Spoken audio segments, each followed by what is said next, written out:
तो यार एपिसोड 4 मुझे अभी तक सबसे बेस्ट लगा। एलिमेंट्स ऑफ सरप्राइज थे, हर तरह के इमोशंस थे एंड साथ ही कई सारे रेफरेंसेस एंड ईस्टर एग्स भी। इसलिए चलो यहीं पे मैं और टाइम बर्बाद नहीं करूंगा, सीधे डुबकी लगाते हैं ब्रेकडाउन पे।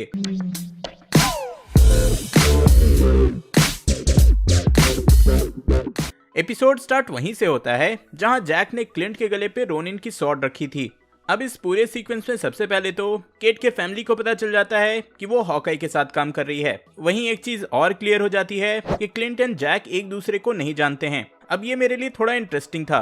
कॉमिक्स में इन दोनों कैरेक्टर्स का बहुत ही एक शॉकिंग कनेक्शन है, जहां जैक यानी कि स्वॉर्ड्समैन ने क्लिंट को ट्रेनिंग दिया था, बट इस कनेक्शन को सीरीज में नहीं दिखाया गया। ऊपर से यहाँ ये भी रिवील हुआ कि ये जो जैक है वो स्लोन लिमिटेड का सीईओ है। एक तरह से वो स्लोन को मैनेज करता है एंड साथ ही मनी लॉन्ड्रिंग में इन्वॉल्व है। और ये जो स्लोन लिमिटेड है वो कवर कंपनी है ट्रैक सूट माफिया के इलीगल एक्टिविटीज को छुपाने के लिए। तो हाँ, ये भी एक बहुत मेजर रिवील था। इससे कंफर्म होता है कि किसी ना किसी वे में जैक इन सब से इन्वॉल्व है। बट टू बी ऑनेस्ट मुझे अभी भी लग रहा है कि ये कैरेक्टर एंड में अच्छा निकलेगा। पर हाँ यार, ये मेरा गेस है, गलत भी हो सकता हूँ। वैसे इस पूरे सीक्वेंस के एंड में केट की माँ एलेना और हॉकाई को बोलती है कि केट को इन सब से दूर रखे, बट टू बी एग्जैक्ट वो ये भी मेंशन करती है कि क्या क्लिंट इस केस को भूल जाएगा, जिसपे क्लिंट ऑब्वियसली रिस्पॉन्स करता है कि नहीं, लेकिन वो केट को सेफ रखेगा। अब यहाँ पे उसकी माँ का इस केस को भूलने का मेंशन करना, यार इससे तो मुझे इसी कैरेक्टर पे शक जाता है। इवन इसके जस्ट बाद वो किसी को कॉल भी करती है। तो हाँ यार, अगर एंड में ये एक एविल कैरेक्टर निकले तो सरप्राइज नहीं हो जाना। मैंने इस सीरीज के पिछले ब्रेकडाउन्स में इस पे डिटेल में बात की थी।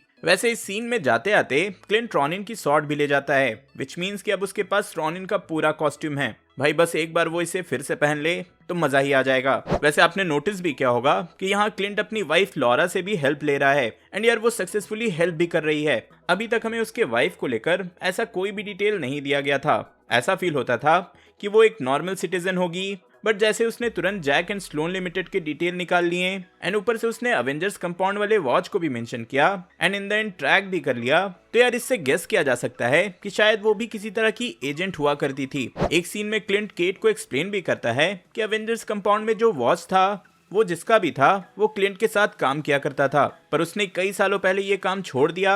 बट उसकी आइडेंटिटी उस वॉच से कनेक्टेड है, मतलब उस वॉच में सीक्रेट कैरेक्टर को लेकर किसी तरह का इन्फॉर्मेशन है। अब पहले तो सब गेस कर रहे थे कि भाई ये टोनी स्टार्क का वॉच है, बट क्लिंट के स्टेटमेंट से कंफर्म हो जाता है कि टोनी का तो हो ही नहीं सकता। टोनी की आइडेंटिटी कहाँ ही किसी से छिपी थी। I am Iron Man. तो हाँ, मेरा गेस है कि वॉच क्लिंट के वाइफ से कनेक्टेड हो सकता है। यार उसने वॉच के बारे में जर्मन में बोला था एंड जनरली अमेरिकन मूवीज और सीरीज में जर्मन और रशियन सीक्रेट एजेंट्स होते हैं। तो हाँ यार, इस थ्योरी पे आपके क्या थॉट्स हैं जरूर बताना। आगे हम फिर से वापस आते हैं केट बिशॉप की आंट मोइरा ब्रैंडन के अपार्टमेंट में, जिसको Clint as a hideout use कर रहा है। अब हमें यार लिटरल वे में बहुत ही अच्छे से क्लिंट के स्ट्रगल को दिखाया गया है। पता चलता है कि भाई अब वो ये सब नहीं करना चाहता एंड अपनी फैमिली के साथ टाइम बिताना चाहता है। लेकिन ये तो हो गई कैरेक्टर की बात, लेकिन हम लोग यहाँ हिडन डिटेल्स की बात करने आए हैं। तो यहाँ अगेन हम फिर से कई सारे मूवीज के पोस्टर देखते हैं, और जैसा कि मैंने सेकंड एपिसोड के ब्रेकडाउन में बताया था कि कॉमिक्स की तरह यहाँ भी केट बिशॉप की आंट मोइरा ब्रैंडन एक एक्ट्रेस थी, और इसीलिए यहाँ इतने सारे मूवीज के पोस्टर्स हैं। वैसे इस वाले पोस्टर में इस कैरेक्टर का लुक काफी हद तक कॉमिक्स से सिमिलर लग रहा है। कॉमिक्स में वैसे तो मोइरा ब्रैंडन ने हॉकाई की हेल्प की थी, यहाँ तक कि उसकी जान बचाने के लिए इस कैरेक्टर ने अपना सैक्रिफाइस तक कर दिया था। बट सीम सीरीज में इसके थॉट्स काफी अलग हैं। भाई उसके अपार्टमेंट में थैनोस वाज राइट का मग है, तो हाँ अवेंजर्स के थॉट प्रोसेस से ये कैरेक्टर बिल्कुल उल्टा सोचती है। इसी सीक्वेंस में केट एंड क्लिंट जब बात करते रहते हैं तो हॉकाई अगेन नताशा के साथ अपनी हिस्ट्री शेयर करता है। वो रिवील करता है कि कैसे इनिशियली वो नताशा को मारने गया था एंड ऐसा नहीं कर पाया था। इसके बारे में ऑलरेडी एमसीयू में रिवील किया जा चुका है कि जब नताशा रेड रूम की असैसिन थी तो वो शील्ड के नजर में आ गई थी, और उसे मारने के लिए निक फ्यूरी ने क्लिंट को भेजा था।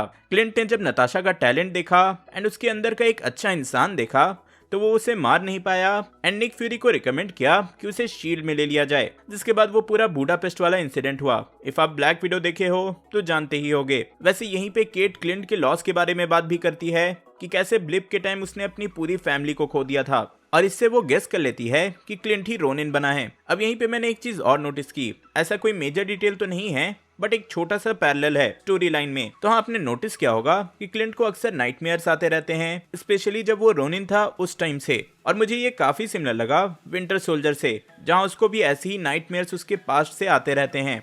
तो हाँ, ये दोनों के डार्क पास्ट से एक इंटरेस्टिंग सिमिलैरिटी थी। चलो अब आते हैं काजी के कैरेक्टर पे। वैसे इस सीन में आप कार पे कुछ कुछ लिखा भी देख सकते हो। यहाँ लो माइल्स लिखा है, जिसका माइल्स मोरालेस से कोई भी कनेक्शन नहीं है। मैं यहाँ बस इन सब के फॉन्ट की बात कर रहा हूँ, जो कि कॉमिक बुक के फॉन्ट्स की तरह है। वैसे यहाँ काजी से पहले ही कार में क्लिंट उससे पूछताछ करने आ जाता है, और जैसा मैंने पहले ब्रेकडाउन में बोला था कि ट्रैक सूट माफिया में सबसे ज्यादा सेंसिबल कैरेक्टर यही है, और सेम क्लिंट भी ऐसा ही सोचता है। वो उसको एक्सप्लेन करता है कि माया जो कुछ भी करने की कोशिश कर रही है, उससे और लोग मर सकते हैं। अब देखो, यहाँ नोटिस करने लायक है काजी के गले पे बना टैटू, जो कि एक फिनिक्स है, और ये रेफरेंस हो सकता है मार्वल में फिनिक्स फोर्स का। एंड अगर आपको पता नहीं तो बता दूं कि कॉमिक्स में फिनिक्स फोर्स के कई सारे होस्ट रह चुके हैं।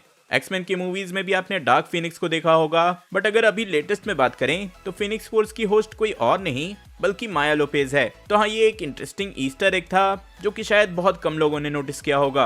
वहीं अगर दूसरी तरफ आए तो क्लिंट केट को उसके ट्रिक एरो लाने के लिए बोलता है, लार्पर्स की हेल्प से। वैसे इन लार्पर्स के बारे में डिटेल में मैंने एपिसोड 2 के ब्रेकडाउन में ऑलरेडी बता दिया है, और यहाँ केट और उनका डील होता है कि लार्पर्स उसको एरो और इन्फॉर्मेशन देंगे, बदले में केट उन्हें नए सूट एंड कॉस्ट्यूम का मटेरियल। यहीं पे केट बोलती है कि उनको 2 एक्स्ट्रा कॉस्ट्यूम चाहिए, ऑब्वियसली एक हॉकाई के लिए और एक खुद केट के लिए। तो हाँ, may be in the end of the show ये लोग किसी तरह के अलग कॉस्ट्यूम में दिखें। यहीं पे लॉरा क्लिंट को वॉच ट्रैक करके उसका एड्रेस भेज देती है, और दोनों माया के घर पे पहुंचते हैं। वॉच तो मिल जाता है, लेकिन एक ही टाइम पे हॉकाई एंड केट दोनों पे ही अटैक हो जाता है। अब इनिशियली जब क्लिंट ने बोला कि वो भी माया से लड़ रहा है, तो 2 मिनट के लिए मुझे लगा कि वो जुड़वा हैं या फिर ये स्क्रल तो नहीं, लेकिन जब मैंने इस कैरेक्टर को देखा तो याद आ गया कि भाई ये तो येलेना बेलोवा है, जिसका फेस भी एंड में रिवील कर दिया गया। अब यहाँ जो सूट येलेना ने पहना है वो एग्जैक्टली कॉमिक से उठाया गया है। साथ ही वो हॉकाई पे अटैक क्यों कर रही है, इसका जवाब हमें ब्लैक विडो के पोस्ट क्रेडिट सीन में दे दिया गया था। उसे अभी ये लगता है कि नताशा के डेथ का रीजन हॉकाई है। वैसे हमें यहाँ एक प्रॉपर फाइट सीन देखने को मिला, ब्लैक विडो के टेक का यूज होते दिखा, और साथ ही इस शॉट में मैं श्योर हूँ कि हॉकाई को नताशा के सैक्रिफाइस का फ्लैशबैक आ गया होगा। एंड फनी नोट पे एंड करूं तो जो जिपलाइन वाला सीन था, मुझे लिटरली उससे डिक्टेटर मूवी याद आ गई। आपने देखा होगा तो मैं श्योर हूं कि आप भी हंस रहे होगे। ओवरऑल मैं श्योर हूं कि येलेना के एंट्री के बाद ये शो प्रॉपर हाइप पकड़ेगी। अभी तक इस शो को उतने व्यूअर्स नहीं मिले हैं, जैसा कि मैंने नडी न्यूज में बताया ही था। बट हाँ, येलेना की एंट्री हो गई, एंड मे बी लेटर के एपिसोड में किंगपिन भी इंट्रोड्यूस हो जाएगा, तो आई एम श्योर टीआरपी बढ़ जाएंगे। बट लेट्स सी क्या होता है। मैंने तो यार एंजॉय किया पर्सनली, अभी तक में मुझे ये बेस्ट एपिसोड लगा। आपके क्या थॉट्स हैं कमेंट में जरूर बताना। एंड इफ ब्रेकडाउन पसंद आया हो तो लाइक करना, शेयर करना, एंड ऑब्वियसली अभी तक सब्सक्राइब नहीं किए तो सब्सक्राइब बटन पे हॉकाई का एरो मारो और सब्सक्राइब कर लो। पिछले एपिसोड का ब्रेकडाउन देखने के लिए ऊपर वाली वीडियो देखें, and no way home and Tony Stark का कनेक्शन जानने के लिए नीचे वाली। मैं जल्दी और नई वीडियो लेकर आऊंगा। टिल देन बी देसी बी नर्ड।